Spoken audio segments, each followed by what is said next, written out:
Wearing gloves and a face mask may seem like the obvious choice in the COVID-19 era, but for some in the Black community, concerns of racial profiling are tied to wearing them. Evening Edition's Sophia Millar is talking to community leaders about the issue. In grocery stores, on the streets, almost everywhere you go, you see people wearing masks. But an item meant to help prevent the spread of COVID-19 carries a different weight in Audra Patrick's household. And even by saying, a mask protects their health, but I don't know that it protects their life. Patrick says the risk of racial profiling is always in the back of her mind, not for herself, but for her family. And when her 14-year-old son, Micah, walks out the door wearing his mask, she prays he'll come home safely. Having to have those conversations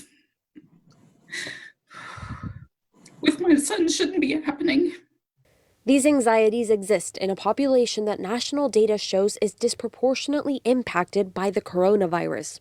David Cozart says on top of thinking of his health, he has to carefully consider how people will perceive him in public. I have an assortment of masks for various occasions. Because I know each one of these send a different message of sorts, right? Adrian Wallace from the NAACP says the prejudices fueling the concerns of his community are deep-rooted. This is so much bigger than just a mask.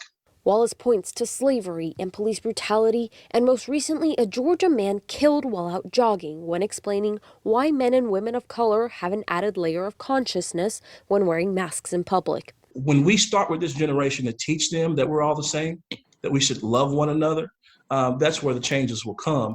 But in the meantime, yes, we still have to teach our kids about precautions and about discrimination and about the harsh realities that exist in this country. It's a conversation Patrick is already having with her children, and one she can't stop thinking about. In Lexington, Sophia Millar, Evening Edition.